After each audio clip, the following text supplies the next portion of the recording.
পানাম নগর বা পানাম সিটি বাংলাদেশিদের কাছে হারানো নগরী হিসেবে সুপরিচিত।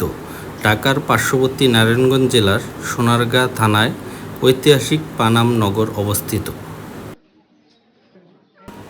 এটি পৃথিবীর 100 ধ্বংসপ্রায় ঐতিহাসিক শহরের একটি। পানাম নগরীর পূর্ব দিকে রয়েছে মেঘনা নদী আর পশ্চিম দিকে শীতলক্ষ্যা। এই নদীপথেই মসলিন রপ্তানি হতো। ঈসা খাঁর আমলে এই প্রাচীন নগরী গড়ে উঠেছিল।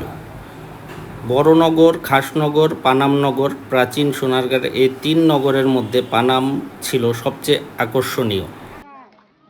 পানাম নগরের দুই দিকে মোট 52টি স্থাপনা রয়েছে।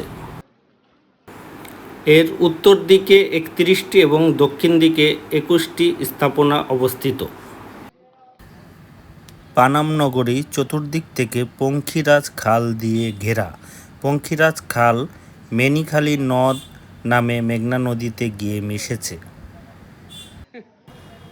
ইতিহাসের সাক্ষী পানাম নগরী প্রতিনিয়ত দেশি বিদেশি পর্যটকদের মুগ্ধ করছে। পানাম একটি ফার্সি শব্দ যার অর্থ আশ্রয়স্থল। পানাম নগর প্রায় 2500 বছর ধরে বাংলার সমস্ত বাণিজ্যের কেন্দ্রস্থল ছিল। সোনারগাঁয়ে 20 বর্গ কিলোমিটার এলাকা জুড়ে এই নগরী গড়ে উঠেছে। ঐতিহাসিকভাবে এটি অত্যন্ত গুরুত্বপূর্ণ একটি শহর। ভবনগুলোতে ইউরোপীয় শিল্পরীতির সাথে মোগল শিল্পরীতির মিশ্রণ লক্ষ্য করা যায়। জানা যায় 1400 শতাব্দীতে এখানে একটি বিশ্ববিদ্যালয় প্রতিষ্ঠিত হয়, যেখানে পৃথিবীর নামি দামি শিক্ষকরা পড়াতে আসতেন। সরকার 2003 সালে পানাম নগরকে সংরক্ষিত পুরাকীর্তি হিসেবে গেজেটভুক্ত করে। 2015 সালে 6 অক্টোবর থেকে পানাম নগর পরিদর্শন করতে হলে পর্যটকদের টিকিট কেটে প্রবেশ করতে হচ্ছে। পানাম নগরে ঢুকলেই চোখে পড়বে প্রাচীন বাড়িগুলো।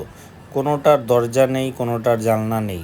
দেওয়ালগুলো খসে পড়ছে। বেশিরভাগ বাড়ি দোতলা, একতলা এবং 3তলা বাড়িও রয়েছে।